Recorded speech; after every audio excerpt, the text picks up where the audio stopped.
వద్దులే, వాతలు తగ్గేలోపు మా తాతలు గుర్తొచ్చారు. ఎక్కడైనా ఆస్తులు దాచారేమో అడగపోయావా? అప్పట్లో ఆస్తులు దాచేసి ఎవరికి చెప్పకుండా చచ్చిపోయేవారంట.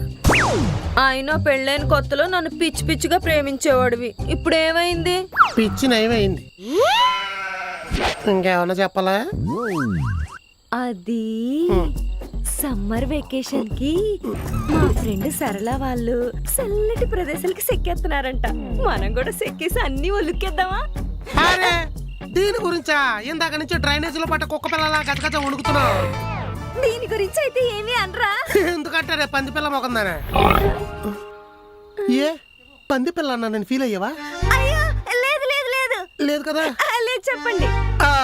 సమ్మర్ లో చల్లబడితే మళ్ళీ పుడితే ఎలా ఉంటుందో అలా ఫ్రెష్ గా ఉంటుంది. నువ్వేం చేస్తావంటే ఈ మంచు కురిసే ప్రదేశాలు ఉన్నాయి కదా, అవి ఎక్కడ ఉంటాయి చూడు. ఏది? స్నోఫాల్. చిల్లు చిల్లు అని కుడుతుంది మంచు. చెయ్యి చెయ్యి జాగ్రత్త. నెమ్మదిగా కొట్టు, తగులుతుంది. వెంటనే ఫోన్ చేసి ప్రోగ్రామ్ ఫిక్స్ చేస్తాను. చేసేయమంటే మంచి జరిగిపోద్ది.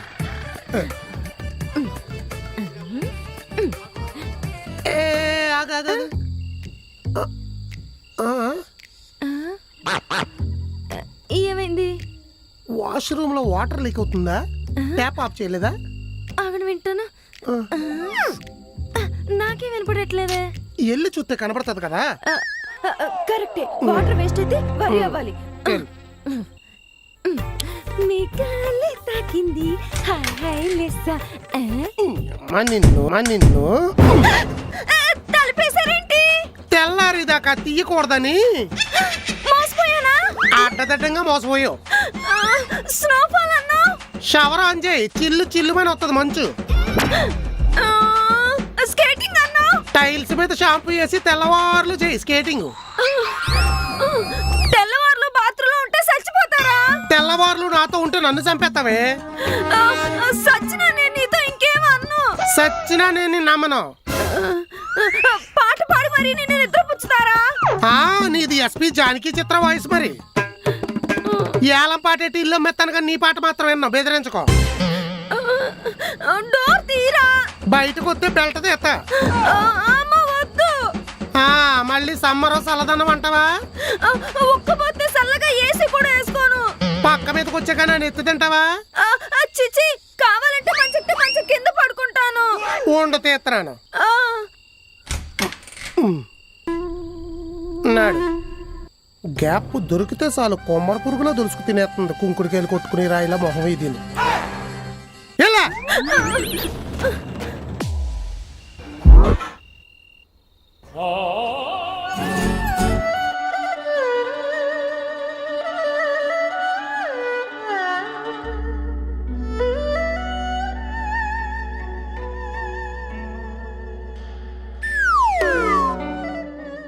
రసాలా కావాలా? సిగ్గులేదు ఇన్ని పళ్ళు తినటానికి? ఇవన్నీ నేను తింటాలే. నైట్ ప్లాన్ ఏముంది? అండర్వేర్ కూడా బెల్ట్ పెట్టుకొని తిరుగుతున్నాడు అక్కడ. ఏ ఎలాస్టిక్ లూజ్ అయిపోయిందా? అర్థమైంది, కోటింగ్ ఇచ్చాడా? త్రుటిలో తప్పింది ప్రమాదం, లేదంటే ఇలా మామిడి పళ్ళు తినాల్సింది పోయి వాళ్ళంతా ఇంటి పెట్టి రాసుకోవాల్సి వచ్చేది. అంటే ఈ వేసవకాలంలో కూడా ఇంట్లో కూర్చుని ఆవకాయ పచ్చళ్ళు, తొక్కు చట్నీలు చేసుకోవడమేనా? పచ్చళ్ళు పెట్టుకుంటూ కూర్చోడానికి రాజకుమారి ఏమైనా ఆవకాయలో కలిపి ఆవపిండే? మరి ఆవు నూనె? పోన్లే, ఎల్లుల్లిపై కాదు, ఆవకాయ ముక్కలు కొట్టే అడవి కచ్చి. కోసుకుంటుందేమో, కొంచెం పక్కకు జరుగుతానుండు. పిసికానంటే రసం పండులోంచి కాదు నీ గొంతులోంచి వస్తుంది. మరేంటి, సెల్లిందని శారదీశాని మాటే కానీ ఒక సరదా ఉండదు, సంబరం ఉండదు బొక్కలాగా. అయితే పెళ్లి చేసుకొని నువ్వు కూడా సంసారం పెట్టు. వద్దులే, కొత్తలో కొంగట్టుకుని తిరుగుతారు, తర్వాత కొంపల పనులన్నీ చేయిస్తారు. నీలా దాసిన అవడం కన్నా ఇలా దజ్జాగా బతకడమే బెటరు. ఇదేంటి మాట్లాడదు?